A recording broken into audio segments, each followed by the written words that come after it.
Gawa po tayo ng siomai. Yung aking pondo is the same lang po ito ng paggawa ko ng ravioli. So, hindi ko na po pinakita kung paano paggawa kasi makikita nyo po dun sa paggawa ko ng ravioli kung paano po ang paggawa ng paste. So, ito na po yun. Malambot na po siya. Oh. Kita nyo po. Tapos, yung kifta ko po is, yung giniling ko po is, binili ko siya na meron na siyang sangkap. Pero dadagdagan ko po siya ng carrot, saka ng courgettes, at saka ng persil po. So, yung carrots po ay, natin, sa pinakamaliit na Ikat-kat po natin kasi para po hindi siya, look, ganito po siya, kapino. Ganyan po siya kapino. Hindi ko po inubos yung carrots. So, ayan na po siya kasi baka puro naman gulay. So, susunod po natin yung garaang.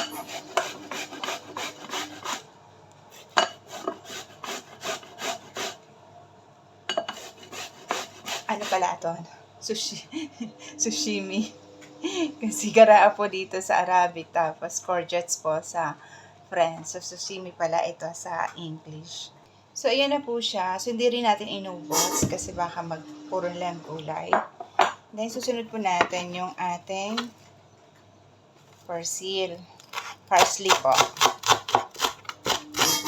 Pino din po natin gagawin siya pino.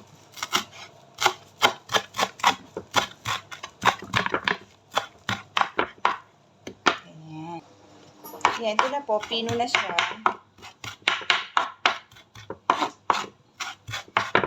Pwede natin siyang ihalo. So, ito na po siya. Nalo na po natin. So, gagawin naman natin po itong. Ito wala naman siya. Hindi ko naman siya haluan kasi somo siya. So, gagayatin ko lang siya na maliliit. So, ito po yung somo. Tanggalin po natin yung balat niya.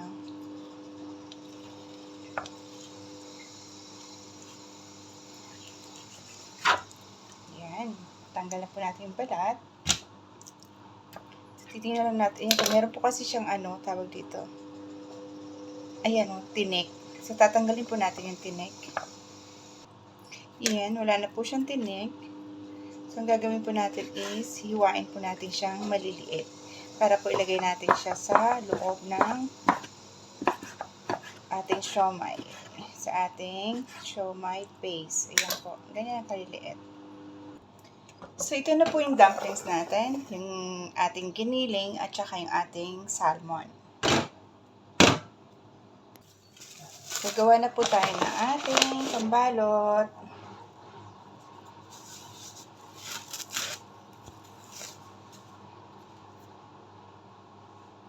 Hatiin po natin ito ng 4.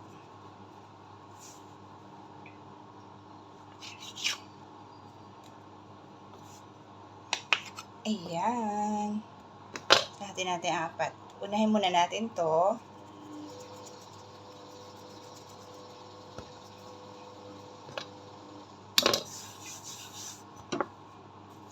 Hanggang sa maging manipis po siya. Manipis na parang papel. Ayan, malaki na siya.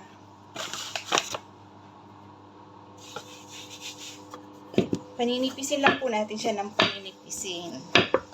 Hanggang sa maging manipis po siya. Ayan. Sobrang manipis, di ba? Nakita niyo siya. Manipis na siya. So, ito na po siya na para na siyang papel.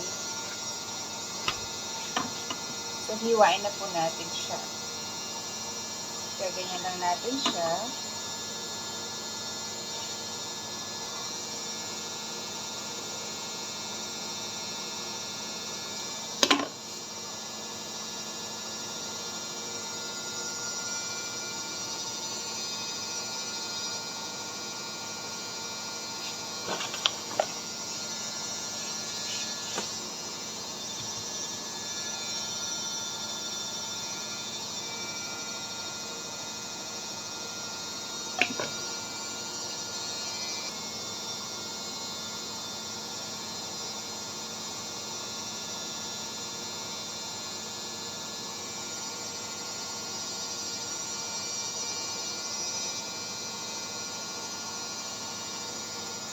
Ayan na po siya. Square na po.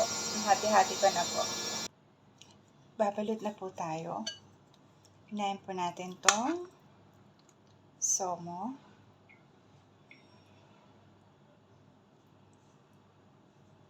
Lagyan po natin ng tubig dito.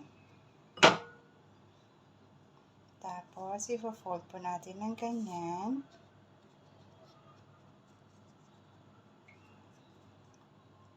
O, diba? Tapos, dito tubig. Tsaka dito, magkadulo. Then, igaganon natin siya. So, ayan na po siya.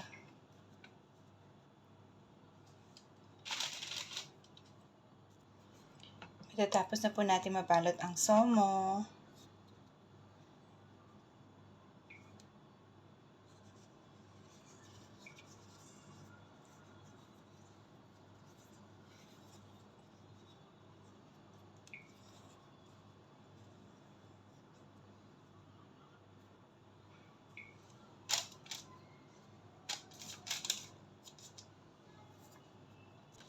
Ito na po yung nagawa ko sa somo. Oh, ayan na po ang ating siomai.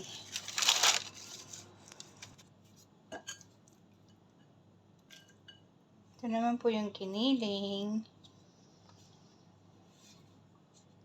Plat lang natin siya.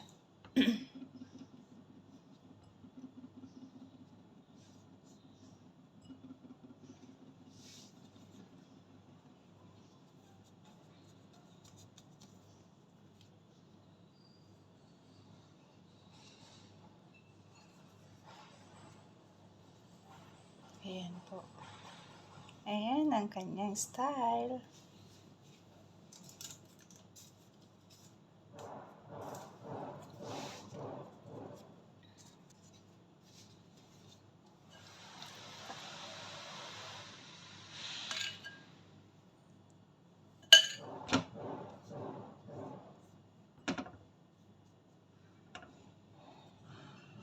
Lagyan natin ng tubig sa kanyang mga gilid para yon ay pang kanyang pang-sealed.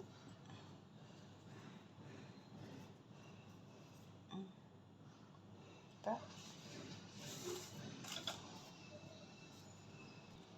So, ayan na po ang aking nagawa. Sa giniling ay may ganyan pala. Di ba? Ang ganda niya.